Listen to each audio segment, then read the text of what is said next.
एक सेकंड के लिए सोचो, अगर मैं तुमसे कहूं कि दुनिया में ऐसी जगहें हैं जहां लोग 100 साल तक जीते हैं, और वो भी बिना किसी दवाई के, बिना किसी जिम मेंबरशिप के और बिना किसी एक्सपेंसिव डाइट प्लान के, तो तुम्हारा पहला रिएक्शन क्या होगा? शायद तुम सोचोगे कि यह कोई मिथ है, कोई कहानी है, या फिर कोई ऐसे लोग हैं जिन्हें जेनेटिकली ही ज्यादा जीने की क्षमता मिली है।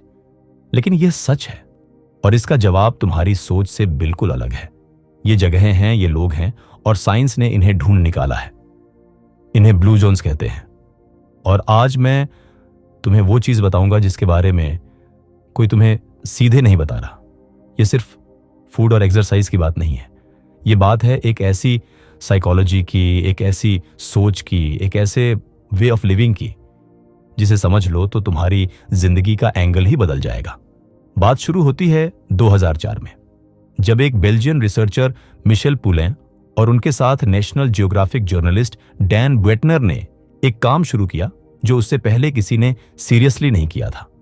ये लोग दुनिया के अलग अलग कॉर्नर्स में गए, वहां के लोगों से मिले, उनका खाना देखा, उनका दिन देखा, उनकी जिंदगियां ऑब्जर्व की, और फिर उन्होंने उन जगहों के सर्कल्स खींचे नक्शे पर ब्लू इंक से, और इसीलिए इन्हें ब्लू जोन्स कहा गया। 5 जगहें थीं।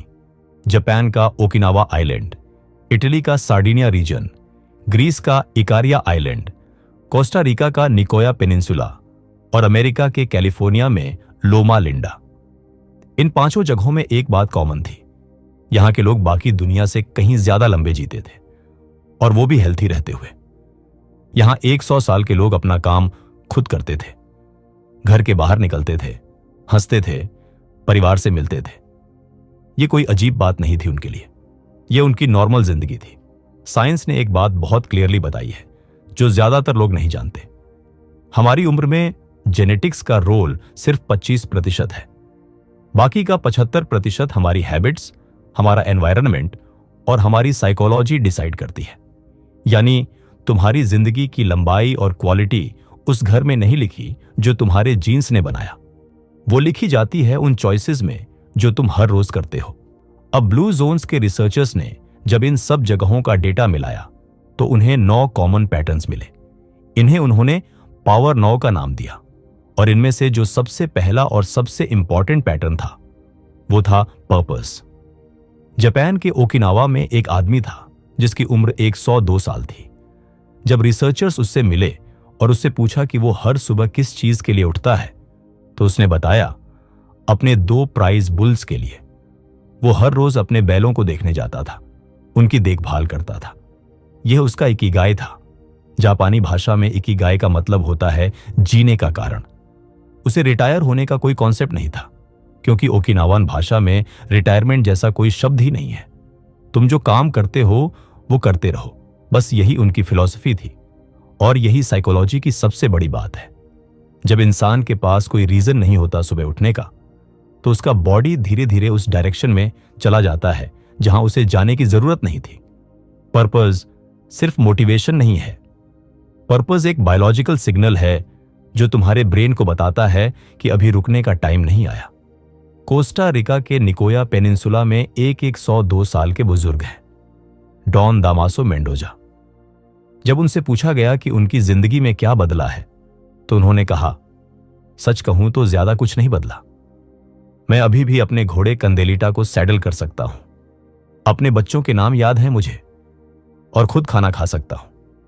102 साल की उम्र में घोड़े पर सवारी, यह कोई चमत्कार नहीं है, यह उस जिंदगी का नतीजा है जो उन्होंने जी। निकोया में लोगों का एक कॉन्सेप्ट है जिसे वो प्लान दे विदा कहते हैं, यानी जिंदगी का प्लान। यह ओकिनावा के इकिगाई जैसा ही है। इसका मतलब है कि तुम्हें पता है कि तुम क्यों जी रहे हो, और जब यह पता होता है तो स्ट्रेस ऑटोमेटिकली कम हो जाता है, बॉडी ज्यादा एफिशिएंटली काम करती है और माइंड सेटल रहता है। अब दूसरा पैटर्न जो हर ब्लू जोन में कॉमन था वो था नेचुरल मूवमेंट। और यहां एक बहुत इंपॉर्टेंट बात है जो तुम्हें समझनी चाहिए। इन लोगों में से किसी ने भी जिम ज्वाइन नहीं की थी, किसी ने ट्रेडमिल नहीं चलाई थी। मार्च 2025 में जर्नल ऑफ पॉपुलेशन एजिंग में एक स्टडी आई जिसमें रिसर्चर्स ने यह क्लियरली बताया कि ब्लू जोन्स के सेंटिनेरियंस ने कभी भी वेस्टर्न एक्सरसाइज रूटीन्स फॉलो नहीं किए। उनकी मूवमेंट उनकी डेली लाइफ का हिस्सा थी। खेत में काम करना, बगीचे में जाना, घर के काम करना, पैदल चलना। ओकिनावा में ऑलमोस्ट सभी सेंटिनेरियंस का अपना गार्डन था। हर रोज वो उसमें जाते थे, झुकते थे, उठते थे, पानी देते थे, वेजिटेबल्स तोड़ते थे। ये यन के लिए एक्सरसाइज नहीं था, ये उनकी जिंदगी का एक हिस्सा था और इसी से उनका बॉडी कॉन्स्टेंटली एक्टिव रहता था, बिना किसी एक्स्ट्रा एफर्ट के। तीसरा पैटर्न था, और यह शायद सबसे ज्यादा सरप्राइजिंग है, स्ट्रेस को हैंडल करने का तरीका। आज की दुनिया में हर कोई स्ट्रेस मैनेजमेंट के बारे में बात करता है, लेकिन ब्लू जोन्स के लोगों ने कभी यह वर्ड यूज नहीं किया। उनके लिए स्ट्रेस कोई बड़ी प्रॉब्लम नहीं थी, क्योंकि उनकी पूरी जिंदगी का स्ट्रक्चर ही ऐसा था कि स्ट्रेस उतना बिल्डअप होता ही नहीं था। सार्डिनिया में जो सेंटिनियंस थे, उनकी जिंदगी बेहद सिंपल थी। वो पहाड़ी इलाकों में रहते थे, अपने घरों में खाना बनाते थे, अपने जानवरों की देखभाल करते थे और शाम को अपने दोस्तों और परिवार के साथ बैठते थे। कोई अर्जेंसी नहीं थी, कोई डेडलाइन नहीं थी, कोई कंपैरिजन नहीं था। और यह सिर्फ कंफर्टेबल लगने वाली बात नहीं है, इसके पीछे बहुत सॉलिड बायोलॉजी है। जब तुम्हारा बॉडी लगातार स्ट्रेस में रहता है तो कॉर्टिजोल नाम का हार्मोन कंटिन्यूअसली रिलीज होता रहता है, और जब कॉर्टिजोल लंबे टाइम तक बॉडी में रहता है तो यह सेल्स को डैमेज करता है, इन्फ्लेमेशन बढ़ाता है और एजिंग को तेज करता है। ब्लू जोन्स के लोगों में क्रॉनिक स्ट्रेस का लेवल बाकी दुनिया से काफी कम पाया गया, और इसकी वजह कोई मेडिटेशन ऐप नहीं थी, इसकी वजह थी उनका पूरा वे ऑफ लाइफ। चौथा पैटर्न था खाना, लेकिन इसे भी उस एंगल से समझो जो तुम्हें कहीं और नहीं मिलेगा। ब्लू जोन्स में लोग डाइट फॉलो नहीं करते थे, उन्हें कैलोरीज काउंट करने की जरूरत नहीं थी। उनका खाना मोस्टली प्लांट बेस्ड था, सब्जियां, बीन्स, टोफू, मछली और लोकली उगाई हुई चीजें। ओकिनावा में एक कॉन्सेप्ट है जिसे हरा हाचिबू कहते हैं। इसका मतलब है कि तुम तब खाना बंद करो जब तुम 80% भरे हो, पेट पूरा भरने तक नहीं खाते। और साइंस कहती है कि यह एक छोटी सी हैबिट कैलोरिक रिस्ट्रिक्शन का वो इफेक्ट देती है जिसे रिसर्चर्स लॉन्जेविटी से डायरेक्टली कनेक्ट करते हैं। कोस्टा रिका के निकोया में लोग अपने घर के बगीचे से सब्जियां लाते थे, स्क्वाश, कॉर्न, बीन्स। ये प्रोसेस्ड नहीं था, ये पैकेज नहीं था, ये किसी फैक्ट्री में नहीं बना था। वो खाना जो उनकी जमीन ने दिया वही उनकी प्लेट में था। और ये सिर्फ न्यूट्रिशन की बात नहीं है, ये कनेक्शन की बात है, अपनी जमीन से, अपने खाने से, अपनी रूट्स से। सार्डिनिया में रेड वाइन की एक स्पेसिफिक वैरायटी पी जाती है, कैनोनो। ये लोकली उगाए हुए ग्रेप्स से बनती है और इसमें एंटीऑक्सीडेंट्स की मात्रा बाकी वाइन्स से 3 गुना ज्यादा होती है। वो इसे बड़ी मात्रा में नहीं पीते, बस शाम को दोस्तों के साथ, परिवार के साथ थोड़ी सी। ये रिचुअल था उनके लिए, एडिक्शन नहीं। पांचवां और सबसे इमोशनली पावरफुल पैटर्न था बिलोंगिंग, यानी यह फीलिंग कि तुम किसी के हो और कोई तुम्हारा है। ओकिनावा में एक कॉन्सेप्ट है जिसे मोआई कहते हैं। यह एक टाइट निट ग्रुप होता है दोस्तों का, जो जिंदगी भर साथ रहते हैं, बचपन से लेकर 90 से 100 साल की उम्र तक। अगर ग्रुप में किसी को कोई प्रॉब्लम है तो बाकी सब उसके साथ खड़े हैं। ये कोई व्हाट्सएप ग्रुप नहीं है जहां मैसेजेस पर रिएक्शंस आते हैं। ये एक real physical emotional support system है। और रिसर्च क्लियरली कहती है कि लोनलीनेस यानी अकेलापन उतना ही डेंजरस है जितना कि स्मोकिंग।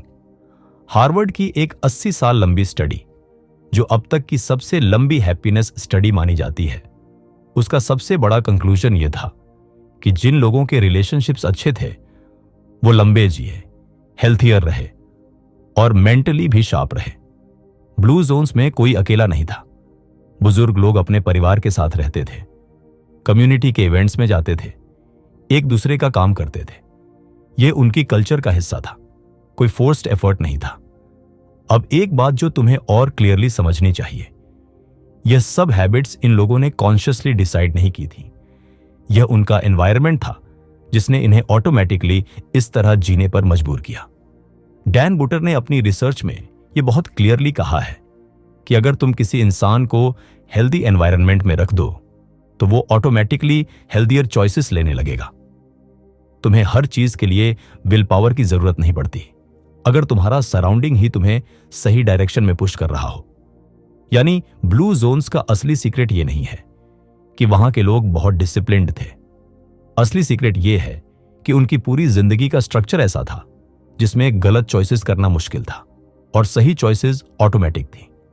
और यहां वो साइकोलॉजिकल इंसाइट है जो इस पूरी बात का कोर है।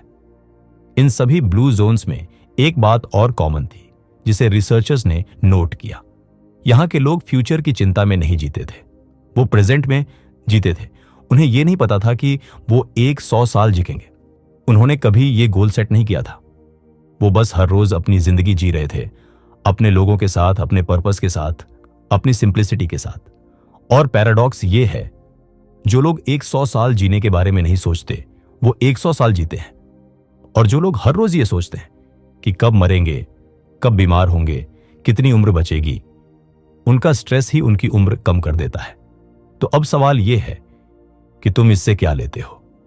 तुम ओकिनावा नहीं जा सकते, सार्डिनिया में नहीं रह सकते, निकोया की जमीन नहीं छोड़ सकते, लेकिन ब्लू जोन्स की साइकोलॉजी को तुम अपनी जिंदगी में ला सकते हो।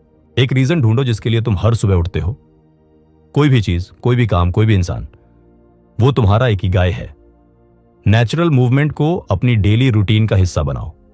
जिम नहीं, बस चलो, घर का काम करो, कुछ फिजिकल करो हर रोज। खाना सिंपल रखो, रियल रखो, प्रोसेस्ड से जितना हो सके दूर रखो। और सबसे जरूरी, अपने लोगों के साथ टाइम बिताओ, रियल कॉन्वर्सेशंस करो, रियल प्रेजेंस रखो। ये कोई जादू नहीं है, ये वो साइकोलॉजी है जो हजारों सालों से इन जगहों के लोग जी रहे हैं और जिसे साइंस ने अब प्रूव किया है। तुम्हारी उम्र तुम्हारे जीन्स में नहीं लिखी, वो तुम्हारी चॉइसेस में लिखी जाती है, हर रोज एक एक दिन करके।